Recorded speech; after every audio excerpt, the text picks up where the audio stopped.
Okay, we're going to work on the equity method today.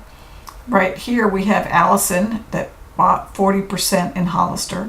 So that would be above significant influence, but not enough to be controlled. So that's the equity method. All right, so we're going to use that. Let's just review for a minute the equity method. The equity method, the purchase would increase the investment account. Your percent of net income would increase the investment account. Your percent of any dividends would be a reduction, and then your percent of the amortization of any asset where the fair value is greater than book value would also reduce the investment account. So that's just a little reminder of the kinds of activities flowing through this account. We're going to keep track of the T account as we go. Okay, so the journal entries related to the purchase. Okay, so you can do investment in subsidiary, or you can actually name the firm. I'm okay with either one. And so here they paid $60,000 for Holister. All right, and so then we have to analyze the purchase to see if there are any assets whose fair value is greater than book value, and if there's any goodwill, so that we can see if there's going to be this piece of things, the amortization. All right, so the fair value indicated by the purchase price.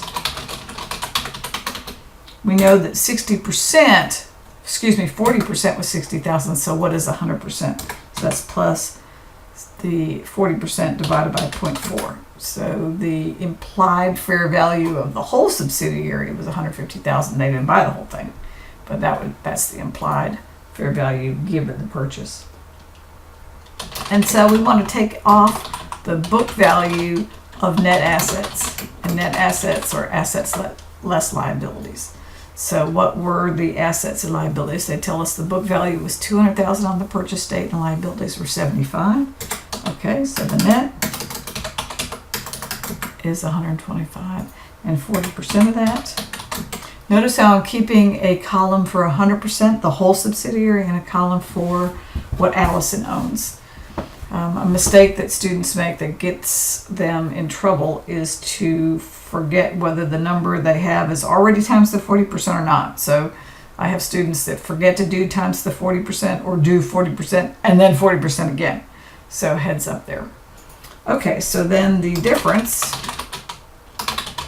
is fair value greater than book value.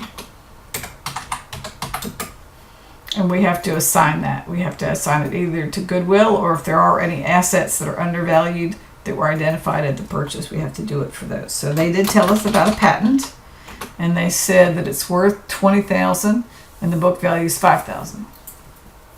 So the fair value in excess of book value would be the difference. And that's for the entire firm, and so this portion would be Allison's 40% of the patent's difference between fair value and book value. And then the difference would just go to goodwill. So there was $25,000 fair value above book value, 15 of it's going to the patent, so the rest is going to goodwill. And your 40% share of it. Okay, so now this 60% here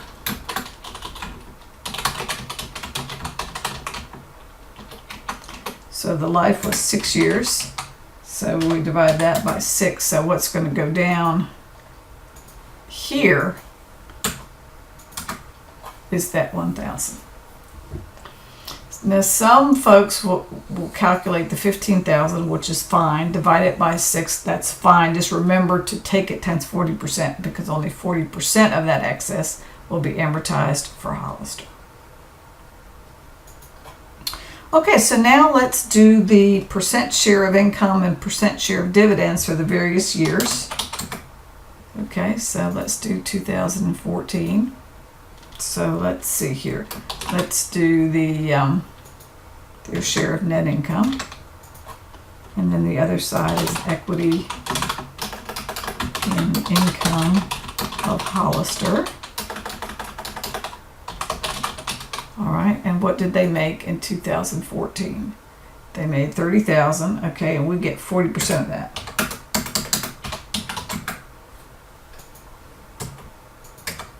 And then what about the dividends? We got some cash, and that's going to reduce the investment account. How much cash was distributed to the entire company paid dividends. The subsidiary paid dividends of $10,000. We would have gotten 40% of that. Now be careful, because sometimes the problem is worded a little differently. If the problem had said Allison received $10,000 dividends, that would be their 40%. But if Holister paid $10,000, that's 100%, of which only 40% would have gone to Allison. So be careful how the data is given to you, because you'll get a different answer depending on whether they gave you the 40% or gave you the 100%. So here, that's clearly the 100% that the subsidiary paid out. Okay, so let's populate this little T account here. Here's the initial purchase, and here's your share of income, and here's your share of the dividend, and here is your share of the amortization of that patent. So at the end of the first year, you would have those debits minus those credits, and you would have an ending balance of 67. Let's go ahead now and do the next 2 years here. Or the next year. How much do we have? Yeah, we just have one more year. All right, so let's do 2015.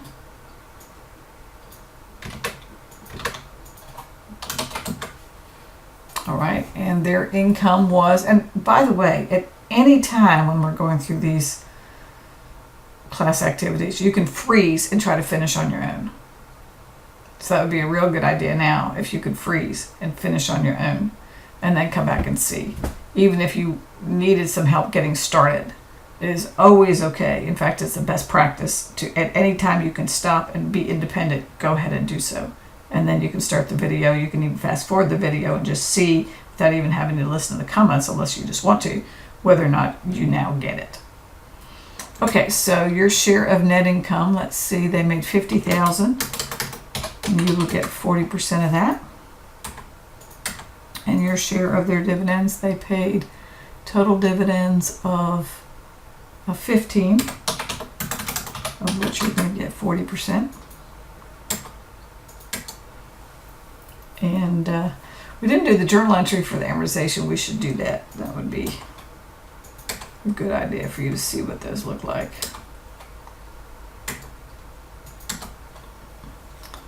So let's add those here to the bottom.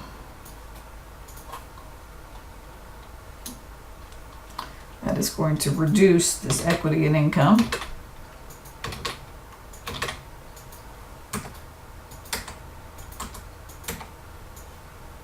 And of course, it's going to look like that in the next year too. Let's update the math here on this guy. So if we add in their share of income and subtract out their share of dividends and amortization, the ending balance, so for B, the ending balance in the investment in Holister is this $80,000. And what would be on the income statement in these various years? Okay, so in the income statement,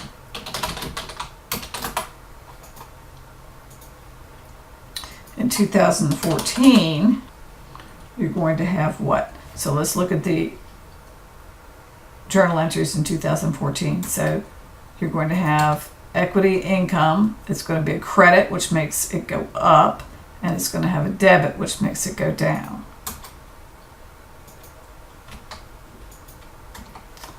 Investment in Holister is an asset account. Cash is an asset account. Investment in Holister, asset account. Investment in Holister, asset account. So asset accounts are not going to be reported on the income statement. And then for the next year, let's see here. So we're going to go up by this and down by that. The rest of these are asset accounts, and so they're not going to impact the income statement. So there you go. Ready for the next one.